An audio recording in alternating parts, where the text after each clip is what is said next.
గత కొన్ని రోజులుగా హైదరాబాద్లో పెట్రోల్ బంకుల దగ్గర కిలోమీటర్ల కొద్ది క్యూ లైన్లు చూస్తున్నాం కదా. చాలా పెట్రోల్ బంకుల్లో గ్యాస్ స్టేషన్లో నో స్టాక్ బోర్డులు కనిపిస్తున్నాయి. అసలు పెట్రోల్ గ్యాస్ అయిపోయిందా లేక ఎవరైనా దాచేస్తున్నారా? ఒకవేళ నిజంగా గ్యాస్ అయిపోతే మన ఇంటి వంట గ్యాస్ సిలిండర్ల పరిస్థితి ఏంటి? యుద్ధాల వల్ల బిర్యానీ రేట్లు ఎందుకు పెరుగుతున్నాయి? ఈ ప్రశ్నలన్నింటికి సమాధానం ఈ వీడియోలో తెలుసుకుందాం. తెలంగాణలో మార్చి 24, 25 తేదీల్లో పెట్రోల్ బంకుల దగ్గర జనం విపరీతంగా పెరిగారు. హైదరాబాద్లోని ఓల్డ్ సిటీ మరియు అమీర్పేట్, కూకట్పల్లి, ఎల్బీ నగర్ వంటి ప్రాంతాల్లో పెట్రోల్ కోసం జనం దాదాపు 5 గంటల వరకు క్యూలో బారులు తీరి నిలబడాల్సినటువంటి పరిస్థితి వచ్చింది. చాలా బంకుల్లో పెట్రోల్ అయిపోయిందని నో స్టాక్ బోర్డులు కనిపించాయి. అయితే నిజానికి రాష్ట్రంలో పెట్రోల్ కొరత లేదని, ప్రజలు భయంతో ఒక్కసారిగా అవసరానికి మించి పెట్రోల్ కొనడం వల్లే ఇలా జరిగిందని ప్రభుత్వం మరియు డీలర్లు స్పష్టం చేశారు. తెలంగాణలో పెట్రోల్ మరియు డీజిల్ కొరత లేదని Telangana petroleum dealers association TPDA స్పష్టమైన ప్రకటన విడుదల చేసింది. రాష్ట్రంలోని HPCL, IOCL మరియు BPCL వంటి ప్రధాన చమురు కంపెనీల వద్ద తగినంత నిల్వలు ఉన్నాయని, సరఫరా వ్యవస్థ కూడా సాఫీగా పనిచేస్తుందని వారు తెలిపారు.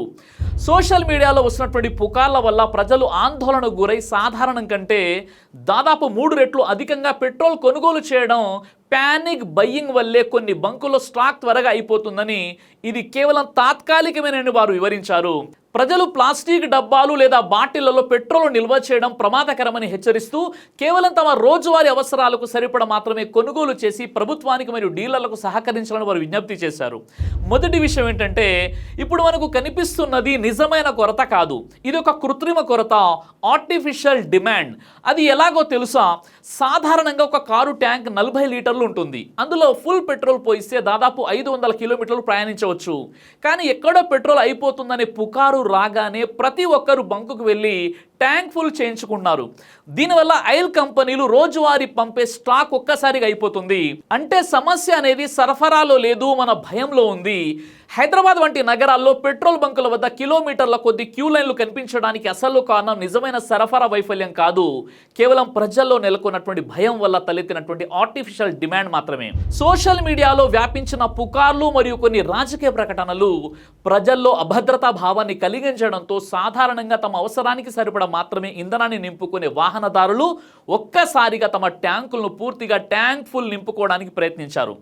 దీనివల్ల ఆయిల్ కంపెనీలు అంచనా వేసిన రోజువారీ డిమాండ్ ఒక్కసారిగా 5 నుండి 6 రెట్లు పెరిగిపోయింది. ఫలితంగా రవాణా వ్యవస్థ ఆకస్మిక ఒత్తిడిని తట్టుకోలేక బంకుల్లో స్టాక్ ముగిసిపోయింది. బంకుల వద్ద నో స్టాక్ బోర్డులు కనిపించడంతో ప్రజలు మరింత ఆందోళనకు గురై మిగిలిన బంకుల వద్ద క్యూలు కట్టారు. ఇలా భయం వల్ల కొరత ఏర్పడడం మరియు ఆ కొరతను చూసి ప్రజలు మరింత భయపడడం అనేది సమస్యను పెద్దది చేసింది. ఇదిలా ఉంటే మరోవైపు సోషల్ మీడియాలో ఇండియా లాక్డౌన్ అగైన్ అనే వార్త వైరల్ అవుతుంది. ఇలా వైరల్ అవ్వడానికి ప్రధాన కారణం మార్చి 24వ తేదీలో ఉన్న చారిత్రక సంబంధం. 2020 మార్చి 24న దేశంలో మొదటిసారి కోవిడ్ లాక్డౌన్ విధించారు. సరిగ్గా 6 ఏళ్ల తర్వాత అంటే 2026 మార్చి 24న ప్రధాని మోదీ గారు పార్లమెంటులో మాట్లాడుతూ పశ్చిమాసియా యుద్ధం వల్ల తలెత్తే ఇంధన వస్తు సరఫరా ఇబ్బందులను ఎదుర్కోవడానికి మనం కోవిడ్ సమయంలాగే ఐక్యంగా సిద్ధంగా ఉండాలని పిలుపునిచ్చారు. అయితే కొన్ని సోషల్ మీడియా మరియు మీడియా కథనాలు ఈ మాటను తప్పుగా చిత్రీకరించాయి. యుద్ధం వల్ల వస్తువుల సరఫరా దెబ్బతినకుండా ప్రభుత్వం తీసుకున్న జాగ్రత్తలను మరో లాక్డౌన్ వస్తుందని అర్థం వచ్చేలా ప్రచారం చేయడంతో ప్రజల్లో తీవ్ర ఆందోళన మొదలైంది. దీనికి తోడు వంట గ్యాస్ సరఫరాలో వచ్చిన తాత్కాలిక ఇబ్బందులు ఈ పుకార్లు నిజమే అని నమ్మేలా చేశాయి. కానీ కేంద్ర ప్రభుత్వం వెంటనే స్పందిస్తూ దేశంలో లాక్డౌన్ విధించే ఆలోచన ఏమాత్రం లేదని, ప్రస్తుతం కోవిడ్ ముప్పు కూడా లేదని స్పష్టమైన ప్రకటన విడుదల చేసింది. ప్రజలు ఇటువంటి తప్పుడు వార్తలను నమ్మి ఆందోళన చెందవద్దని ప్రభుత్వం విజ్ఞప్తి చేసింది కూడా. అయితే పెట్రోల్ మరియు డీజిల్ కంటే వంట గ్యాస్, LPG సరఫరాలో ఇబ్బందులు ఎక్కువగా ఉన్నాయి. గ్యాస్ సిలిండర్ బుక్ చేసిన వారికి వెంటనే బుక్ అవ్వకపోవడం, గ్యాస్ సిలిండర్ని పొందే పరిమితిని పెంచివేయడం వల్ల తీవ్రమైన సమస్యలు తలెత్తుతున్నాయి. దీనికి ప్రధాన కారణం భారతదేశం తన గ్యాస్ సరఫరాల కోసం 60% వరకు స్ట్రెయిట్ ఆఫ్ హార్మోజ్ అనే సముద్ర మార్గంపైనే ఆధారపడడం. పశ్చిమాసియాలో యుద్ధం కారణంగా ఈ సముద్ర దారిలో ఆటంకాలు కలగడంతో గ్యాస్ దిగుమతులు తగ్గాయి. పశ్చిమాసియాలో నెలకొన్న యుద్ధ వాతావరణం వల్ల మన దేశంలో గ్యాస్ కొరత తీవ్రమైంది. 2026 ఫిబ్రవరి 28న అమెరికా మరియు ఇజ్రాయెల్ దళాలు ఇరాన్పై దాడులు చేయడంతో ప్రతిగా ఇరాన్ తన అత్యంత కీలకమైన హార్మోజ్ జలసంధి అనే సముద్ర మార్గాన్ని మూసివేసింది. ఇరాన్ మరియు ఒమాన్ మధ్య ఉన్న ఈ ఇరుకైన దారి ప్రపంచ ఇంధన రవాణాకు ఎంతో ముఖ్యం. ప్రపంచవ్యాప్త చమురులో సుమారు 20% వంట గ్యాస్లో 30% ఈ దారి గుండానే వెళ్ళాలి. మరీ ముఖ్యంగా భారతదేశం దిగుమతి చేసుకునే గ్యాస్లో దాదాపు 90% ఈ మార్గం నుంచే రావాల్సి ఉండడంతో మన దేశంపై దీని ప్రభావం చాలా ఎక్కువగా ఉంది. ఈ మూసివేత వల్ల గ్యాస్ సరఫరా నిలిచిపోవడమే కాకుండా యుద్ధ భయం వల్ల ఇన్సూరెన్స్ కంపెనీలు ఓడలకు రక్షణ కల్పించకపోవడంతో నౌకల ప్రయాణం పూర్తిగా ఆగిపోయింది. ఒకవేళ తమపై దాడులు కొనసాగితే సముద్ర మార్గాల్లో బాంబులు, మైన్లు అమర్చుతామని ఇరాన్ హెచ్చరించడం భవిష్యత్తులో గ్యాస్ సరఫరాను మరింత క్లిష్టంగా మార్చే ప్రమాదం ఉందని సూచిస్తోంది. మన దేశం ప్రతి సంవత్సరం దాదాపు 3.1 క్రోర్స్ మెట్రిక్ టన్నుల గ్యాస్ను వాడుతుంది. ఇందులో 60% మనం ఇతర దేశాల నుండి దిగుమతి చేసుకుంటున్నాం. ఇలా మనం వేరే దేశాలపై ఆధారపడడం వల్ల సముద్ర మార్గాల్లో హార్మోజ్ జలసంధి వంటి చోట్ల ఏ చిన్న అడ్డంకి ఎదురైనా మన దేశంలో గ్యాస్ కొరత ఏర్పడుతుంది. అత్యంత ఆందోళనకరమైన విషయం ఏమిటంటే మన దగ్గర పెట్రోల్ దాచుకోవడానికి పెద్ద కేంద్రాలు ఉన్నప్పటికీ వంట గ్యాస్, ఎల్పిజి దాచుకునే సౌకర్యాలు చాలా తక్కువగా ఉన్నాయి. ప్రస్తుతం మన దగ్గర ఉన్న భూగర్భ నిల్వలు కేవలం 48 గంటల అవసరాలకు మాత్రమే సరిపోతాయి.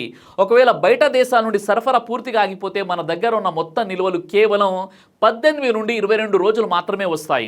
ఈ నిల్వలు వేగంగా అయిపోతుండడంతో ప్రభుత్వం తీవ్ర ఒత్తిడికి లోనవుతుంది. అందుకే ఒడిశాలోని చండీకోల్ వద్ద నిర్మిస్తున్న భారీ గ్యాస్ నిల్వ కేంద్రాన్ని యుద్ధ ప్రాతిపదికన పూర్తి చేయాలని కేంద్ర మంత్రి ధర్మేంద్ర ప్రధాన్ అధికారులను కోరారు. యుద్ధం కారణంగా గ్యాస్ రాదేమో అన్న భయంతో ప్రజలు ఒక్కసారిగా గ్యాస్ ఏజెన్సీలకు, పెట్రోల్ బంకులకు పరుగులు తీస్తున్నారు. దీనివల్ల నిజంగా కొరత లేకపోయినా అందరూ ఒకేసారి కొనడం వల్ల నో స్టాక్ అనే బోర్డులు కనిపిస్తున్నాయి. ఢిల్లీ, ముంబై, హైదరాబాద్ వంటి పెద్ద నగరాల్లో గ్యాస్ కోసం కిలోమీటర్ల మేర క్యూలు కడుతున్నారు. ఆన్లైన్ బుకింగ్ వ్యవస్థలు సరిగా పనిచేయకపోవడంతో ప్రజలు నేరుగా ఏజెన్సీల వద్దకు వెళ్లాల్సినటువంటి పరిస్థితి వస్తుంది. ఈ రద్దీని ఆసరగా చేసుకుని కొంతమంది గ్యాస్ ను బ్లాక్ మార్కెట్ లో భారీ ధరలకు అమ్ముతున్నారు. హైదరాబాద్ లో కమర్షియల్ సిలిండర్ ధర 7,000 వరకు చేరింది. అయితే ప్రభుత్వం వద్ద సరిపడా నిల్వలు ఉన్నాయని, తెలంగాణలో 3 నెలలకు సరిపడా ఉన్నాయని ప్రభుత్వం చెబుతుంది. ప్రజలు ఆందోళన చెందవద్దని అధికారులు భరోసా ఇస్తున్నారు. తెలంగాణలో ముఖ్యంగా హైదరాబాద్ మరియు సికింద్రాబాద్ ప్రాంతాల్లో సోషల్ మీడియా పుకార్ల వల్ల ప్రజలు భయపడి వాహనాలకు ఫుల్ ట్యాంకులు నింపుకోవడానికి అదనపు గ్యాస్ సిలిండర్ల కోసం పెట్రోల్ బంకులు మరియు ఏజెన్సీల వద్ద భారీగా క్యూ కడుతున్నారు. దీనివల్ల కొన్ని చోట్ల నో స్టాక్ బోర్డులు కనిపిస్తున్నప్పటికీ రాష్ట్రంలో పెట్రోల్, డీజిల్ మరియు గృహ వినియోగ గ్యాస్ నిల్వలు రాబోయే 3 నెలలకు సరిపడా ఉన్నాయని మంత్రి ఉత్తమ్ కుమార్ రెడ్డి స్పష్టం చేశారు.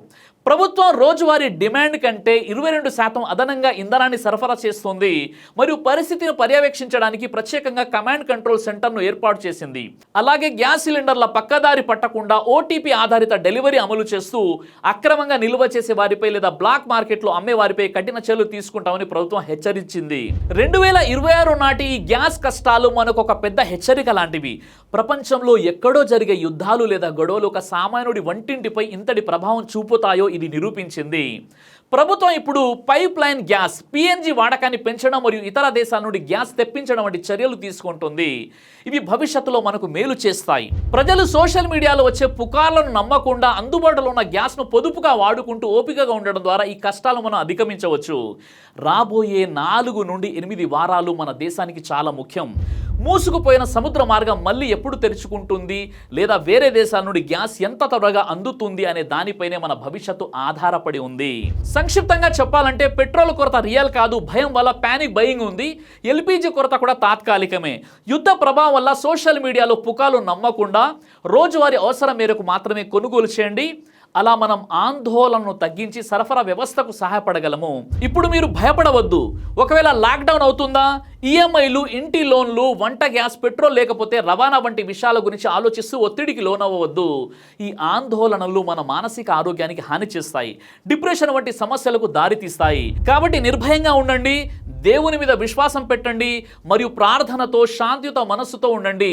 ఈ కష్టకాలాలు త్వరలో మినహాయింపు పొందేలా, యుద్ధం ఆగి శాంతియుత పరిస్థితులు తిరిగి రావాలని, ప్రపంచంలోని ప్రతి వ్యక్తి సుఖ సంతోషాలతో ఉండాలని ప్రార్థించండి. మరిన్ని నిజమైన అప్డేట్స్ కోసం మా ఛానల్ను సబ్స్క్రైబ్ చేసుకోండి. జై హింద్. దైవ ప్రవక్త ముహమ్మద్ సల్లల్లాహు అలైహి వసల్లం వారు తెలియజేశారు, కడుపుకు సంబంధించినటువంటి అన్ని రకాల వ్యాధులకు అద్భుతమైనటువంటి ఔషధం తల్బీనా. ఇది దైవ ప్రవక్త వారి సున్నత్. మంచి ఆహారం, ఇమ్యూనిటీ బూస్టర్, ఇందులో షిఫా ఉంది. ఇది మంచి ఔషధంగా కూడా పనిచేస్తుంది. కాబట్టి పిల్లలు అయినా పెద్దలు అయినా ఎవరైనా దీనిని ఉపయోగించవచ్చు. అలాగే ఖురాన్లో దైవం తెలియజేశాడు, తేనెలో మీకు స్వస్థత ఉంది అని. కాబట్టి స్వచ్ఛమైనటువంటి ఫారెస్ట్ హనీ కోసం మీరు సంప్రదించండి. అలాగే పురుషుల కోసం ప్రత్యేకంగా తయారు చేయబడినటువంటి సంబంధించినటువంటి షాహీ హల్వా. ఇది లైంగిక సమస్యలను దూరం చేసి శృంగార సామర్థ్యాన్ని పెంచుతుంది, మీ దాంపత్య జీవితంలో మంచి అనుభూతినిస్తుంది. ఇందులో ఎలాంటి సైడ్ ఎఫెక్ట్స్ లేవు. ఇది కంప్లీట్గా హెర్బల్ ప్రొడక్ట్స్తో తయారు చేయబడినటువంటిది. కాబట్టి స్క్రీన్పై కనిపిస్తున్నటువంటి ఈ నెంబర్స్కి కాల్ చేసి మీరు ఇప్పుడే ఈ ప్రొడక్ట్స్ని ఆర్డర్ చేసుకోవచ్చు. కొరియర్ ఫెసిలిటీ కూడా ఉంది. ఆలస్యం ఎందుకు, వెంటనే ఆర్డర్ చేయండి.